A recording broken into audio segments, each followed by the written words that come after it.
The Scream movies are amazing. It is easily one of the best horror series of all time because it manages to stay exciting and entertaining across multiple movies while still feeling fresh and original. The franchise is decades old and is still getting new installments. Over the years, it has built a loyal fanbase while attracting new viewers with each release. Despite being around for so long, the series continues to feel relevant and exciting, showing that it can evolve with the times while staying true to what makes it great. Each new installment adds something fresh to the story, keeping fans engaged and proving that the Scream movies are more than just a classic. The movies have great writing that really sets them apart from other horror films. They are meta, which means they are aware of the typical horror movie tropes and often play with them in clever ways. The dialogue is sharp and witty, and the characters often comment on the rules of horror films themselves, which adds an extra layer of fun and intelligence to the story. This self-awareness keeps the series fresh and entertaining, allowing it to be scary while also clever and playful at the same time. The killers are different in each film, so you never know who to trust or what will happen next. This unpredictability creates constant suspense,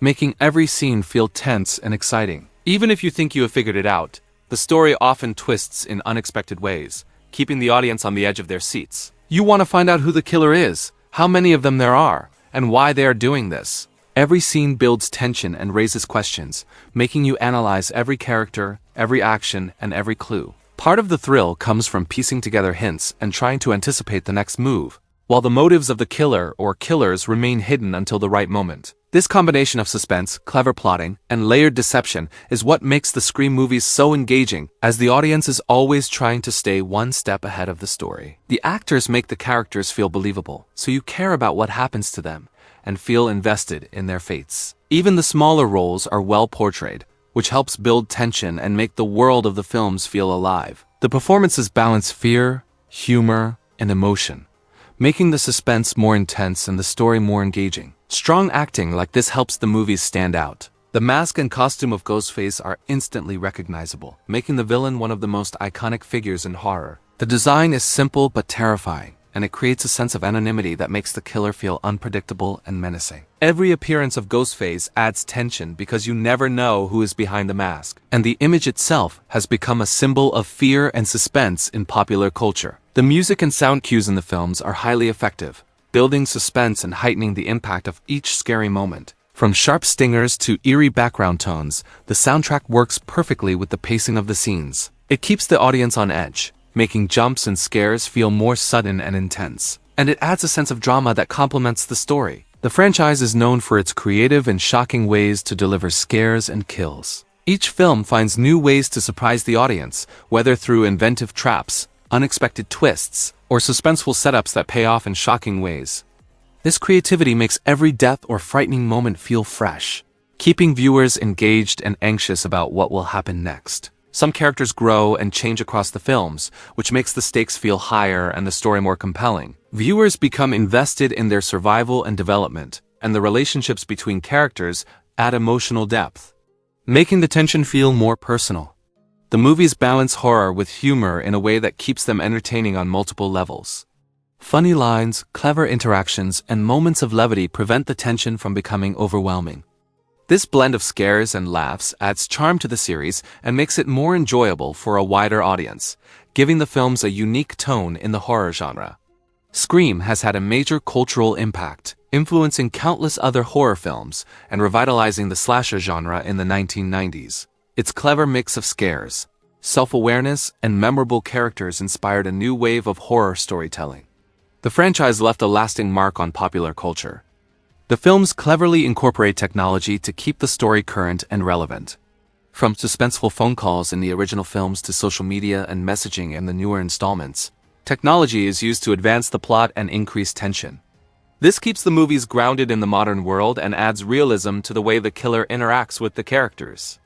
The pacing of the films is expertly handled, alternating between slow-building suspense and sudden bursts of action. And fast-paced sequences makes the films consistently thrilling from start to finish. It is always exciting when a new Scream movie comes out because you never know what surprises and twists await.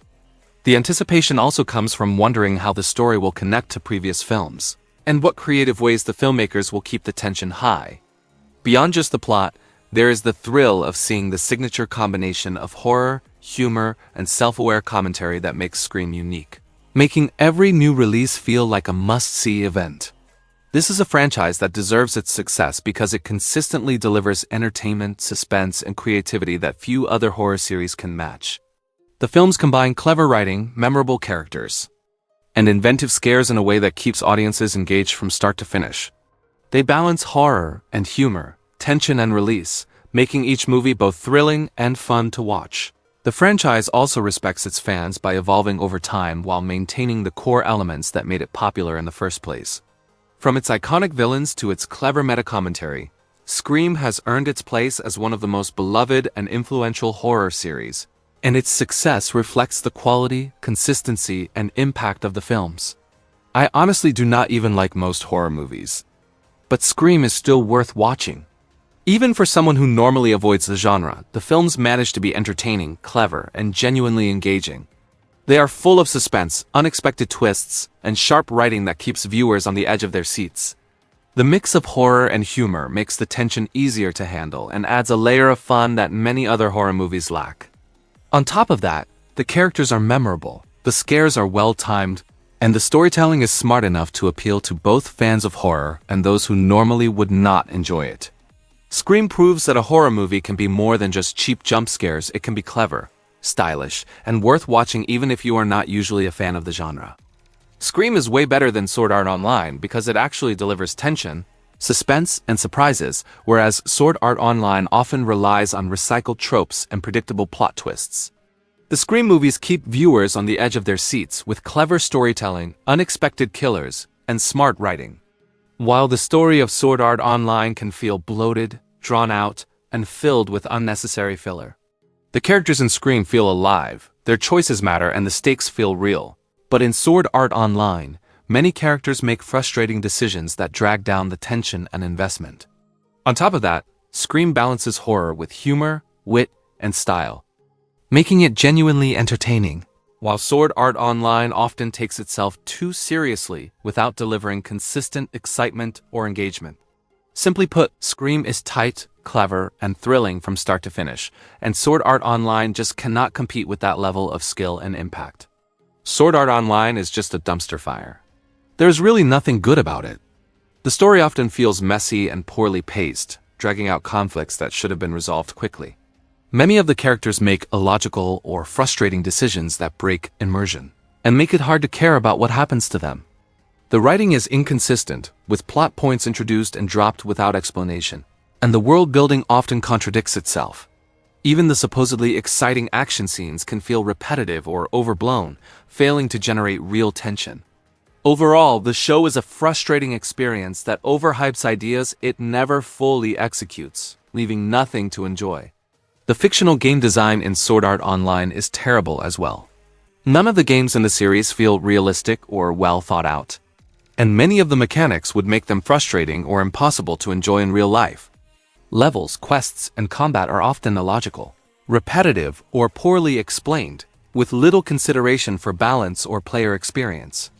The worlds may look flashy, but the systems behind them are confusing, inconsistent, and not enjoyable to actually play.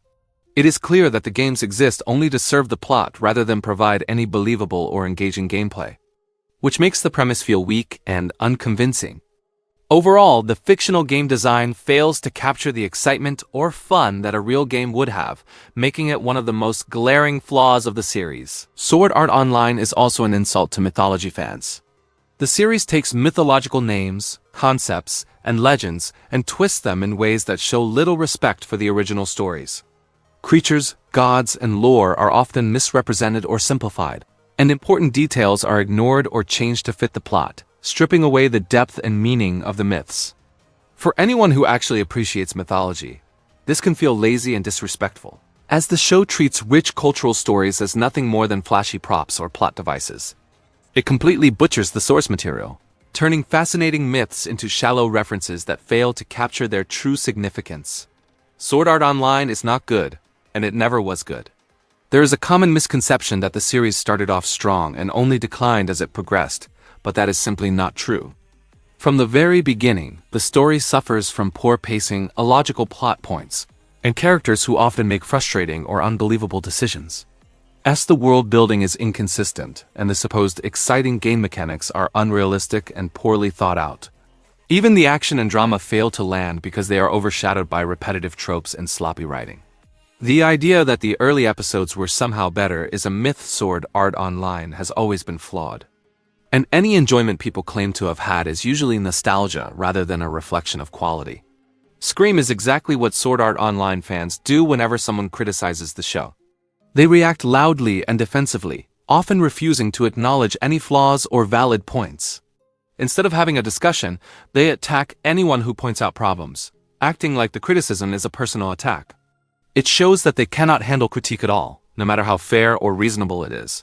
This kind of reaction mirrors the chaos and panic of a Scream over the top, emotional and completely disproportionate to the situation, making the response of the fandom almost as intense and dramatic as the name of the horror franchise itself. What is funny is how Sword Art Online fans constantly tell other people to stop defending the show. And then they do the exact same thing themselves.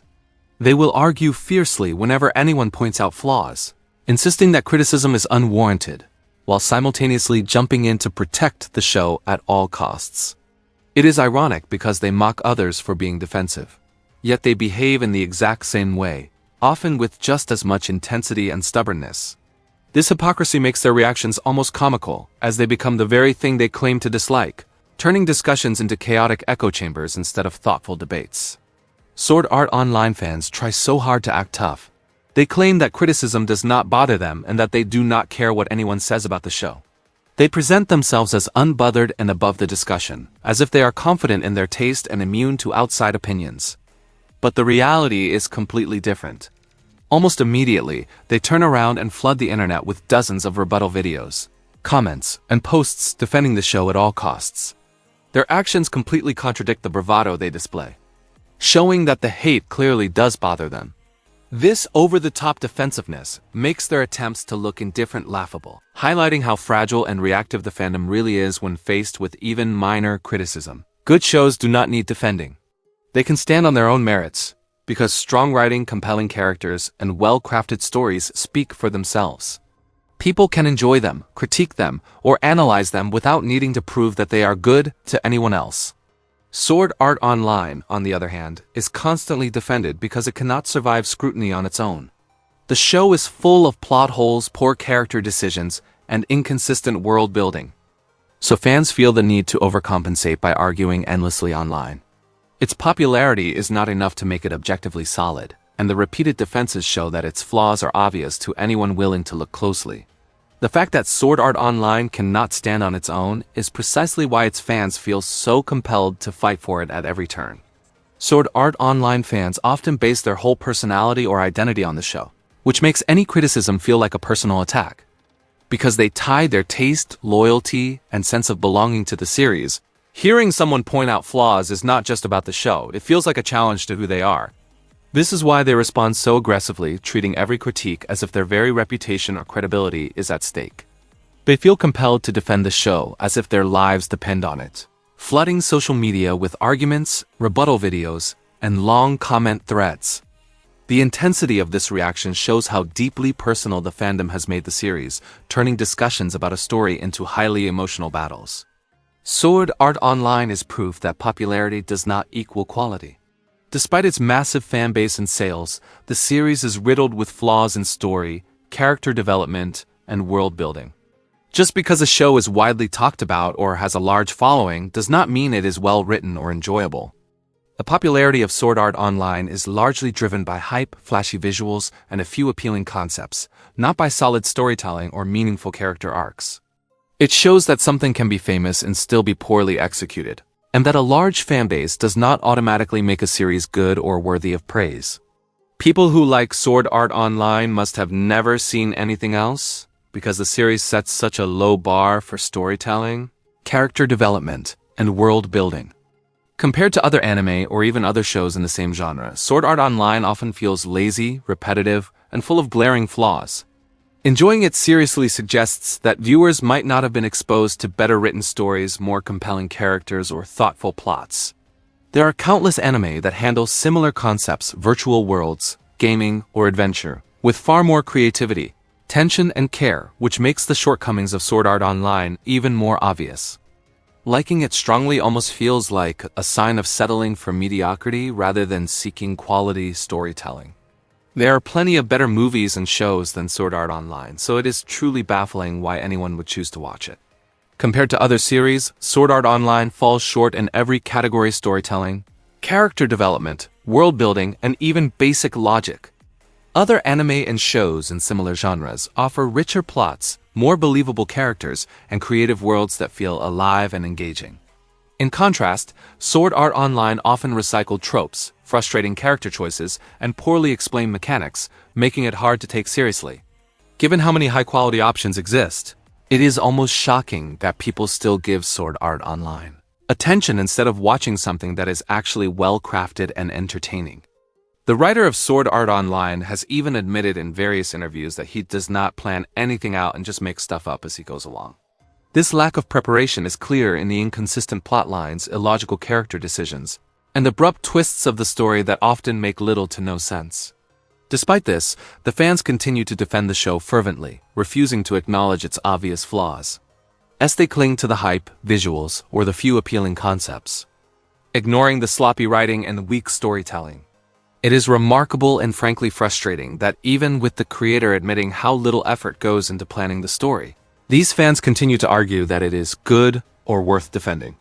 Their blind loyalty highlights just how divorced their praise is from the actual quality of the series. Sword Art Online was never even meant to be a full, polished story. It started as a quick idea that the writer came up with for a contest, something small and experimental rather than a carefully planned narrative. When the initial submission ended up exceeding the page limit of the contest, he simply posted it online instead, and only after that did he decide to publish it officially. This origin explains a lot about the uneven pacing, underdeveloped characters, and loose plot structure of the series. What began as a short casual concept was never intended to sustain a long-running series, yet it was expanded into multiple arcs and spin-offs without the foundational planning that a proper story would require. The result is a franchise that feels haphazard and inconsistent, yet somehow gained massive popularity despite its weak beginnings. Sword Art Online will never be good, no matter how many times it is rebooted or reimagined. Each new installment or spin-off of the franchise suffers from the same fundamental issues: sloppy writing, illogical plot developments, poorly thought-out game mechanics, and frustrating character decisions. Even the so-called progressive entries, which try to update the story or expand the universe, fail to fix these core problems. The changes may look fresh on the surface, but the underlying flaws remain, making each new release just as disappointing as the original. No amount of reboots or sequels can turn a fundamentally flawed story into a solid or satisfying experience, and the popularity of Sword Art Online does not change the fact that the series is consistently poorly executed. I bet most Sword Art Online fans were not even born yet when the show first started airing in the summer of 2012. The series has largely failed to attract an adult audience, and its appeal seems mostly limited to younger viewers. It tends to draw people who enjoy simple, flashy entertainment rather than thoughtful storytelling, which is why its fanbase often overlaps with the same crowd that spends hours watching mindless TikTok brainrot content. This connection highlights how the show appeals more to immediate, surface-level enjoyment rather than depth, critical thinking, or mature storytelling. It explains why the fandom is often so defensive and overzealous. Many of the fans have little experience with higher quality media to put the show into perspective. The best advice is to just avoid Sword Art Online and its awful fanbase altogether. The show itself is frustrating, poorly executed, and full of predictable or illogical moments, making it difficult to enjoy on its own. On top of that, the fanbase is notoriously defensive and overzealous, often reacting aggressively to any criticism and creating a toxic environment for discussion. Engaging with either the series or its fans usually leads to more annoyance than enjoyment. Skipping both allows you to focus on anime and stories that are actually well-written and engaging, and supported by a community that can have thoughtful conversations instead of overreacting to minor critiques. It makes sense, though. A terrible show is bound to attract terrible fans. When a series is poorly written, frustrating, or full of inconsistencies, it often inspires a fanbase that is defensive, overzealous, and unwilling to acknowledge any criticism. Fans latch onto the few flashy or appealing aspects of the show, while ignoring its flaws, and they can become aggressive toward anyone who points out its shortcomings. In that way, the quality of the content directly influences the quality of its followers, if the source material is shallow or poorly executed. The fans it attracts are often equally shallow, overly passionate, and difficult to engage with in a meaningful way. Literally, fans of Korean pop music are better than Sword Art Online fans. K-pop fans tend to be passionate about the music, performances, and artistry, and they often discuss songs, concepts, and visuals thoughtfully. Even when debates get heated, the focus is usually on analysis, creativity, or appreciation of the work of the artists. In contrast, Sword Art Online fans are often defensive to a fault, attacking anyone who points out flaws and turning simple critiques into arguments. The difference is striking. K-pop fans generally engage in conversations about talent, production, and concepts, while Sword Art Online fans too often focus on protecting a flawed show rather than discussing it critically. Sword Art Online has the worst fanbase of all time, and it is almost impossible to convince them of any criticism. They are notoriously defensive, overreactive, and quick to attack anyone who points out flaws in the show. Their arguments are often emotional rather than logical, and they rarely engage in thoughtful discussion about the problems of the series. Trying to debate or reason with them is usually a waste of time because they treat every critique as a personal insult. It is so extreme that I would literally give you $100 if you could find a worse fanbase. Finding one as stubborn, aggressive, and blind to the flaws of a show seems practically impossible. Their behavior has become a defining part of the reputation of the series, showing that the fandom is as infamous as the show itself. The Sword Art Online fanbase is easily worse than the show itself. As someone who already dislikes the Sword Art Online, the fanbase makes it even harder to take seriously. They are overly defensive, aggressive toward any criticism, and often act as if the flaws of the show are personal attacks. While the series has its own problems, the fans amplify the frustration by constantly arguing online, making rebuttal videos, and refusing to acknowledge any valid points. Their behavior turns discussions about the show into chaotic arguments, and their blind loyalty makes the experience of interacting with the fandom far more exhausting than watching the show itself. Simply put, the fanbase takes all the issues of Sword Art Online and multiplies them, making them even harder to tolerate. Sword Art Online has some of the most whiny and entitled fans around. They act as if disliking the show is not even an option, as though everyone is obligated to praise it. Any criticism, no matter how small or reasonable, is treated like a personal attack rather than a normal difference in opinion. Instead of accepting that taste is subjective, they often try to shut down conversations, dismiss opposing views, or overwhelm critics with defensive arguments. That kind of behavior creates an environment where honest discussion feels impossible. Rather than allowing space for debate, they push the idea that the series is beyond reproach, which only highlights how insecure they are about its actual quality. Sword Art Online fans worship this train wreck with an intensity that feels almost mythic. The way they defend it, praise it, and elevate it above all criticism resembles blind devotion rather than simple enjoyment. Much like how people in ancient Greece worship Zeus as an unquestionable authority, some Sword Art Online fans treat the series as if it is untouchable and beyond flaws. Any critique is seen as disrespectful, and any disagreement becomes a battle. Instead of acknowledging weaknesses or engaging in balanced discussion, they double down and defend every plot hole, every awkward moment, and every questionable writing choice. That level of devotion would be easier to understand if the show were truly exceptional. But the gap between their praise and the actual quality of the series makes the comparison feel almost absurd. It is honestly surprising how openly some Sword Art Online fans promote the series. If I were a fan of a show with so many obvious flaws and inconsistencies, I would probably keep that to myself rather than loudly defend it online. Yet many of them do the opposite. They proudly advertise their loyalty, argue with critics, and act as if the series represents the peak of storytelling.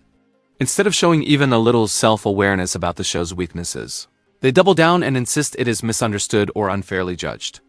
That confidence would make sense if the series were widely respected for its quality. But given its reputation and well-known problems, the boldness of the fandom comes across as misplaced. I am glad I am not a Sword Art Online fan. I never was and I never will be. After seeing the way the series is written and the way parts of the fandom behave, I want no part of that at all. There's nothing appealing about investing time in a story filled with inconsistencies and shallow execution, especially when engaging with the community often turns into arguments and defensiveness. It is far better to spend time on shows and fanbases that encourage thoughtful discussion and genuine enjoyment. Avoiding Sword Art Online entirely feels like the smarter choice, both in terms of entertainment and peace of mind. The Scream fanbase is way better than the Sword Art Online fanbase. Fans of the Scream movies tend to appreciate the films for their clever writing, suspense, and creativity, and they are much more likely to engage in thoughtful discussion about the story, characters, and scares. Unlike Sword Art Online fans, they rarely react defensively to criticism or attack people for pointing out flaws, because the series can stand on its own merits. The community around Scream is generally enthusiastic, passionate, and fun to be part of, sharing theories, favorite moments, and excitement about new releases rather than obsessively defending a flawed work. In comparison, the Sword Art Online fandom is often aggressive, argumentative, and blind to the shortcomings of the show, which makes interacting with them frustrating. This contrast shows that a strong, enjoyable fanbase can enhance the experience of a series, while a toxic or overzealous one can make a mediocre show feel even worse. Additionally, let us take a close look at some of the Scream movies. Each film in the franchise offers its own mix of suspense, clever writing, and inventive scares, making them worth examining in detail. By breaking down the movies, we can explore how they build tension, develop characters, and use visual and narrative techniques to keep audiences on the edge of their seats. Looking closely also allows us to appreciate the creativity of the franchise, from the iconic Ghostface design to the clever twists that subvert typical horror tropes.